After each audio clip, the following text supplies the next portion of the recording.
നമസ്കാരം. പ്രധാന വാർത്തകൾ.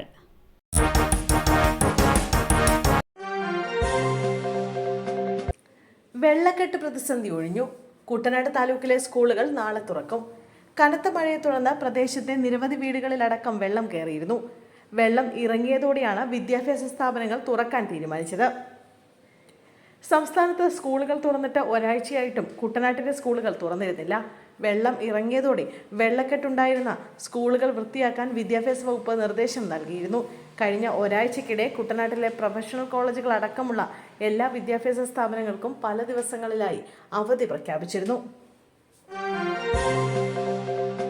ഏലത്തോട്ടത്തിലെ കുഴിയിൽ വീണ കടുവയെ മയക്കുവെടി വെച്ച് പിടികൂടി. ഒപ്പമുണ്ടായിരുന്ന നായയെയും മയക്കുവെടി വെച്ച് പിടികൂടി. ഇടുക്കി ചെല്ലാർകോവിലിൽ മെട്ട് ഏലത്തോട്ടത്തിലെ കുഴിയിൽ വീണ കടുവയാണ് വനംവകുപ്പ് ഏറെ നേരത്തെ ശ്രമത്തിനൊടുവിൽ മയക്കുവെടി വെച്ച് പിടികൂടിയത്. കൂട്ടിൽ കയറ്റിയ കടുവയെ പെരിയാർ കടുവാ സങ്കേതത്തിലെ പ്രത്യേക കേന്ദ്രത്തിലേക്ക് മാറ്റി. പരിശോധനകൾക്ക് ശേഷം പെരിയാർ കടുവാ സങ്കേതത്തിൽ തന്നെ തുറന്നുവിടും. നായയുടെ ഒപ്പം ഉണ്ടായിരുന്നതിനാൽ പേവിഷബാധ വാക്സിൻ ഉൾപ്പെടെ നൽകിയതിനു ശേഷമായിരിക്കും കടുവയെ വനത്തിൽ തുറന്നുവിടുക.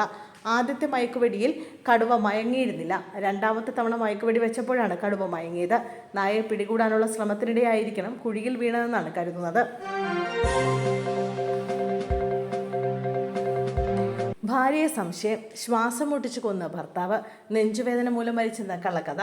34-കാരിയായ ദിവ്യയാണ് കൊല്ലപ്പെട്ടത്. സംഭവത്തിൽ ചുമട്ടുതൊഴിലാളിയായ ഭർത്താവ് കുഞ്ഞുമോനെ പോലീസ് കസ്റ്റഡിയിലെടുത്തു. സെയിൽസ് ഗേളായി ജോലി ചെയ്യുകയായിരുന്നു ദിവ്യ. ഭാര്യ നെഞ്ചുവേദന മൂലം മരിച്ചെന്നാണ് ബന്ധുക്കളെ പ്രതി അറിയിച്ചത്. എന്നാൽ ഇൻക്വസ്റ്റിനിടെ പോലീസിന് സംശയം തോന്നി. തുടർന്നാണ് കൊലപാതകം മറയ്ക്കാൻ ഭർത്താവ് കളിച്ച നാടകമായിരുന്നുവെന്ന് മനസ്സിലായത്. ജോലിസ്ഥലത്തേക്ക് ഭാര്യ ബസ്സിൽ പോകുമ്പോൾ ഇയാൾ പിന്തുടർന്നു. വഴിമധ്യേ ബസ്സിൽ നിന്നിറങ്ങിയ ദിവ്യ ആൺസുഹൃത്തിന്റെ ബൈക്കിൽ കയറി പോകുന്നത് കുഞ്ഞുമോൻ കണ്ടു.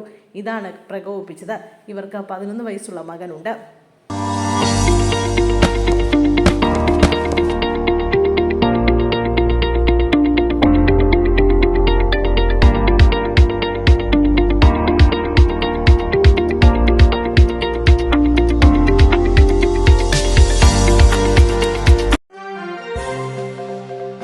കണ്ണീരായി ആനന്ദു. സംസ്കാര ചടങ്ങ് പൂർത്തിയായി. നിലമ്പൂരിൽ വൈദ്യുതി കെണിയിൽ നിന്ന് ഷോക്കേറ്റ് മരിച്ച ആനന്ദുവിന് നാടിന്റെ അന്ത്യാഞ്ജലി. സംസ്കാരം വഴിക്കടവ് പൊതുശ്മശാനത്തിൽ പൂർത്തിയായി. അനന്തുവിന്റെ മരണകാരണം വൈദ്യുതാഘാതമെന്ന് പോസ്റ്റ്മോർട്ടം റിപ്പോർട്ടിൽ പറയുന്നു. വയറിന്റെ ഭാഗത്തായി പൊള്ളലേറ്റ നിലയിൽ 3 മുറിവുകളുണ്ട്. അതേസമയം മുഖ്യപ്രതി കോൺഗ്രസ് പ്രവർത്തകനായ വിനീഷിനെ പോലീസ് അറസ്റ്റ് ചെയ്തു.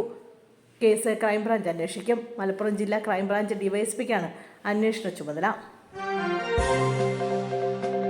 ഭാര്യയെയും ഭാര്യ മാതാവിനെയും ആക്രമിച്ച് പരിക്കേൽപ്പിച്ചു. പോലീസ് ഓഫീസർക്കെതിരെ കേസ്. മലപ്പുറം കൊണ്ടോട്ടി പോലീസ് സ്റ്റേഷനിലെ സിവിൽ പോലീസ് ഓഫീസർ സദകത്തുള്ളക്കെതിരെയാണ് വാഴക്കാട് പോലീസ് കേസെടുത്തത്. ആക്രമണത്തിൽ ഇയാളുടെ ഭാര്യ റുക്സാനയുടെ വിരലിന്റെ എല്ല് പൊട്ടി. ഭാര്യ മാതാവിനെയും പിതാവിനെയും ഇയാൾ ആക്രമിച്ചു. സംഭവത്തിൽ ആക്രമണത്തിനിരയായവരുടെ മൊഴിയടക്കം പോലീസ് രേഖപ്പെടുത്തി. തുടർന്നാണ് CPOക്കെതിരെ കേസെടുത്തത്.